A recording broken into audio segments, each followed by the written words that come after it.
ان اللہ وملائکتہ یصلون علی النبی یا ایہا الذین آمنوا صلوا علیہ وسلموا تسلیما۔ بسم اللہ الرحمن الرحیم، الحمدللہ رب العالمین، والصلاة والسلام علی سید الانبیاء والمرسلین، والحمدللہ رب العالمین۔ یا صاحب الجمال ویا سید البشر من وجہک المنیر، لقد دبر القمر لا يمکن الصلاء کما کان حقہ، بعد از خدا بزرگ توئی قصہ مختصر۔ لی خمسۃ اطفی بہا حر الوباء الحاطمہ، المصطفیٰ والمرتضی وبناہما والفاطمہ۔ اللہ رب العزت نے قرآن کریم میں ارشاد فرمایا، وَلِلَّهِ الْأَسْمَاءُ الْحُسْنَى فَادْعُوهُ بِهَا وَذَرُوا الَّذِينَ يُلْحِدُونَ فِي أَسْمَائِهِ سَيُجْزَوْنَ مَا كَانُوا يَعْمَلُونَ۔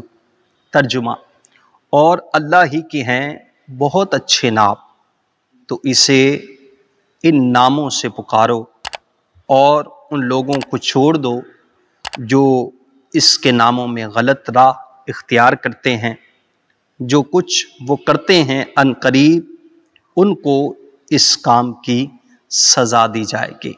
اللہ تعالیٰ کی محبت اور تعظیم کا تقاضا یہی ہے کہ اللہ عز و جل کو اس کے ناموں سے پکارا جائے۔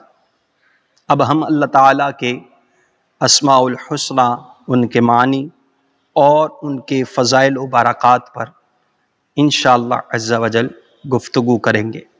اللہ عز و جل کا صفاتی اور ذاتی نام اللہ، یہ اللہ عز و جل کا ذاتی نام ہے۔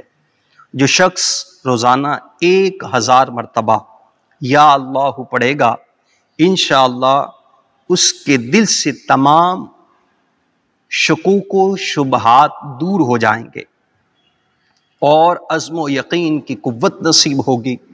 جو لا علاج مریض بکثرت یا اللہ کا ورد کرے گا اور اس کے بعد شفا کی دعا مانگے گا، اللہ عز و جل اس کو شفا نصیب فرمائے گا۔ الرحمن، بے حد رحم کرنے والا۔ الرحمن روزانہ ہر نماز کے بعد 100 مرتبہ یا رحمانو پڑھنے والے کے دل سے ہر قسم کی سختی اور غفلت انشاءاللہ دور ہو جائے گی۔ الرحیم، بڑا مہربان۔ جو شخص روزانہ ہر نماز کے بعد 100 مرتبہ یا رحیم پڑھے گا، انشاءاللہ دنیاوی آفتوں سے محفوظ رہے گا اور تمام مخلوق اس پر مہربان ہو جائے گی۔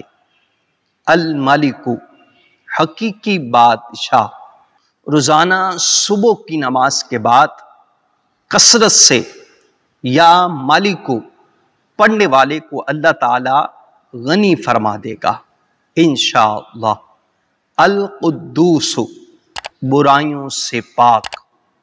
جو شخص روزانہ زوال کے بعد اس اسم یا قدوس کو کثرت سے پڑھے گا، انشاءاللہ عز و جل اس کا دل روحانی امراض سے پاک ہو جائے گا انشاءاللہ عز و جل۔